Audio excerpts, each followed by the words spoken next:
There is nothing in the Constitution that physically stops a president from ignoring a judge. No police, no army, no emergency switch. If a president decides not to listen, the system has only one defense, and that defense depends entirely on people choosing to obey. This isn't a theory. It has already happened before, and if it happens again, there's no guarantee the system holds. This system doesn't break in one dramatic moment. It breaks when all the small breaks fail together. On January 27, 2017, President Trump signed an executive order banning travel from 7 Muslim-majority countries. Within hours, protests erupted at airports across America. Lawyers rushed to terminals. Families were separated mid-flight. And then, 2 days later, a federal judge in Brooklyn did something that seemed impossible. She stopped the President of the United States with a single court order. But here's what most people don't understand. That judge? She wasn't the real break. She was just the most visible part of a system that's designed to do something we rarely talk about. Slow down power. Not destroy it, not worship it, slow it down. Because the truth is, the federal government doesn't stop a president the way you think it does. There's no red button, no emergency meeting where Nancy Pelosi and Mitch McConnell hold hands and say, "Not today."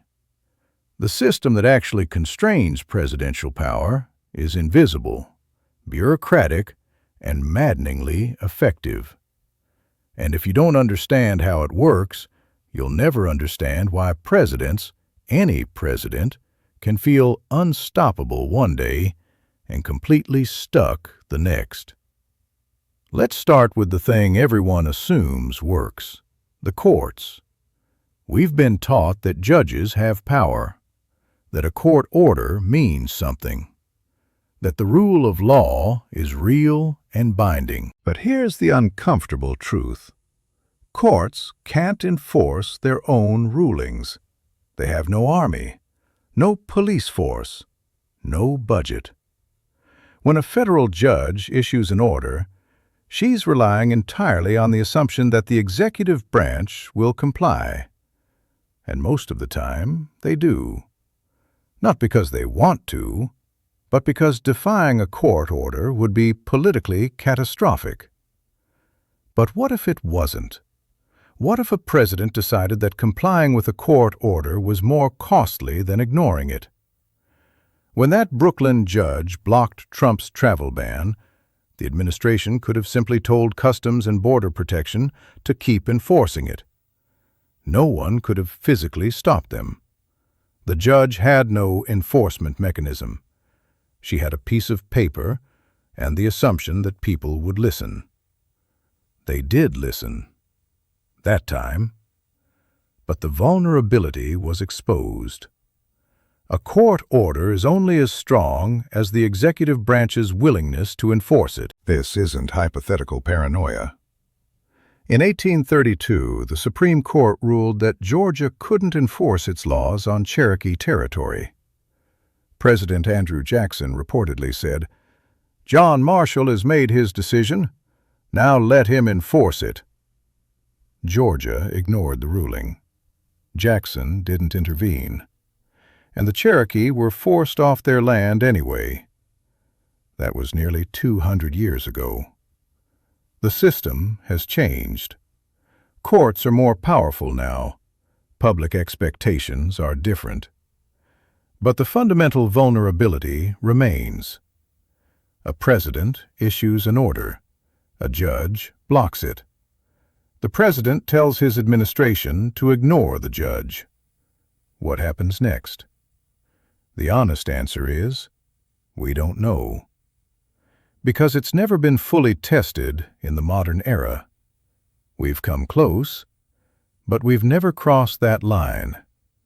And the only thing preventing it is the belief that crossing it would be too costly. But belief can change. Public opinion can shift. And the moment a president decides that ignoring a court is politically survivable, that's when the whole system is at risk. So if courts can't physically enforce their rulings, what actually stops a president?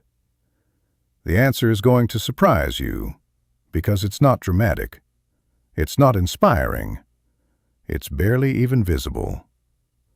The real brake on presidential power is the federal bureaucracy. 2 million career employees who don't serve the president. They serve the process. And they're really, really good at it. Here's how it works. A president signs an executive order. It sounds powerful. It gets headlines. But then it lands on the desk of someone at the Department of Justice, or the EPA, or the Department of Defense. And that person, let's call her Sarah, has been doing this job for 15 years. She knows the regulations. She knows the legal requirements. She knows what happened the last time someone tried something like this. And Sarah has a choice. She can implement the order quickly and sloppily, which will probably get challenged in court and overturned. Or she can implement it carefully, which means drafting new regulations, going through the public comment period required by the Administrative Procedure Act, coordinating with other agencies, and making sure every step is legally defensible. Guess which one she chooses? The second one. Every time. Because Sarah isn't trying to sabotage the president. She's trying to do her job correctly. And doing it correctly takes time. Months. Sometimes years. This is what people call the deep state. But that term is misleading. It suggests conspiracy. It suggests coordinated resistance. The reality is much simpler and much more powerful. It's not that bureaucrats are plotting against the president. It's that they're following the rules. Rules that were designed specifically to prevent any one person from moving too fast. In 2017, Trump wanted to add a citizenship question to the census. Sounds simple, right? Just add one question. But the Census Bureau is bound by decades of regulations about how questions are tested, how they're worded, how they might affect response rates. Career employees raised concerns. They drafted memos.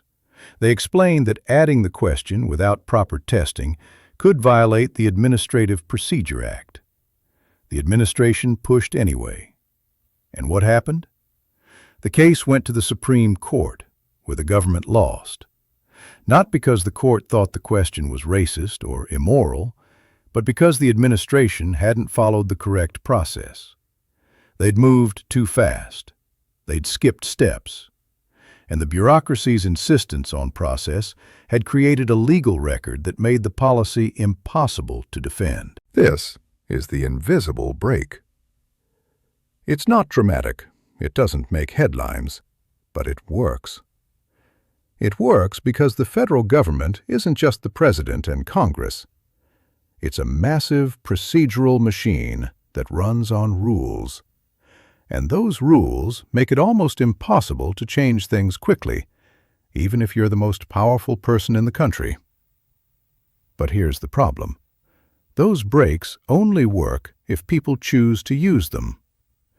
If career employees decide that keeping their jobs is more important than raising objections, if lawyers decide that defending the president is more important than defending the process, then the brakes disappear. And we've already seen what happens when they start to fail. In 2020, during the protests after George Floyd's death, Trump wanted to invoke the Insurrection Act and deploy active-duty military to American cities. The law technically allowed it. But Pentagon officials pushed back. Not publicly, not dramatically, but through internal memos, legal opinions, and quiet resistance. Defense Secretary Mark Esper gave a press conference where he said he didn't support using the Insurrection Act. It was a subtle, bureaucratic act of defiance. And it worked. Trump backed down, not because he had to, but because the political cost of firing his defense secretary and forcing the military to comply was too high. But here's the question that should keep you up at night. What if it hadn't been too high? What if Trump had fired Esper and installed someone willing to follow orders? What if career military lawyers had decided that keeping their jobs was more important than raising legal objections? The system held, barely. But it held because individuals made choices. And next time, whether it's this president or the next one, those individuals might make different choices. Then there's Congress. You'd think this is where the action happens, right? The Senate blocks a bill, the House refuses to fund something, the president throws a fit. Democracy in action. But that's not how it works. Congress isn't designed to stop presidents quickly. It's designed to stop them slowly, through a process so tedious that most Americans tune out before anything happens. Take the power of the purse. The Constitution says Congress controls spending. The president can't just decide to build a wall or fund a war or create a new agency. He needs Congress to appropriate the money. That's the theory. In practice, presidents have been finding workarounds for decades. When Trump wanted to fund his border wall and Congress said no, he didn't give up. He declared a national emergency and redirected military construction funds. Was it legal? Questionable. Did it work? For a while. Because the real break wasn't Congress saying no, it was Congress deciding whether to fight him in court, whether to withhold other funding, whether to hold hearings that would slow him down just enough that the next election cycle would arrive before the wall did. The government stops presidents through friction, through process, through 1,000 small delays that add up to gridlock, through career employees who insist on following regulations even when the president wants them to move faster, through judges who block policies not because they're immoral, but because they weren't implemented correctly. This system isn't perfect.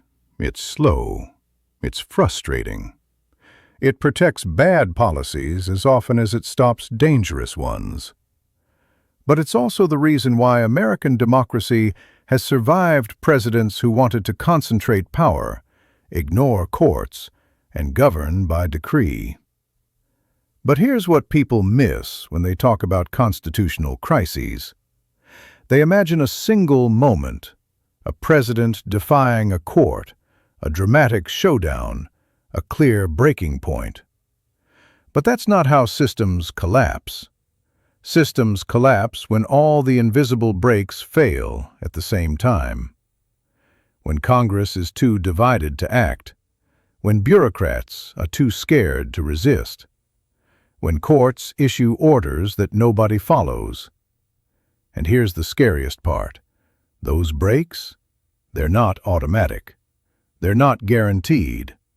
They depend on people, career employees, judges, members of Congress, deciding that following the rules matters more than keeping their jobs. That's not a small ask. So when people ask, can the federal government stop a president? The answer is yes, but not the way you think. Not through dramatic confrontations or emergency powers. The government stops presidents through friction, through 1,000 small choices made by people you'll never hear about, through bureaucrats who slow-walk bad policies, through lawyers who write memos explaining why something can't be done, through judges who assume their orders will be followed. The real question isn't whether the system can stop a president. It's whether we still believe the system is worth defending. Because these breaks, Congress, the bureaucracy, the courts, they only work if people think they matter. The moment we decide that process is just an obstacle, that rules are just suggestions, that following the law is optional when the stakes are high enough, that's when the system stops working. And once it stops, getting it started again is a lot harder than you think. You're not here because you want someone to tell you what to think about Trump or Biden or whoever comes next. You're here because you want to understand how power works, how it's constrained, how it's defended, and why the most important protections in our system are the ones nobody notices until they're gone. That's what this channel is about. Not left or right, not outrage or cheerleading, just understanding the machinery of power. Because once you see how it works, you can't unsee it. And that's when things start to make sense.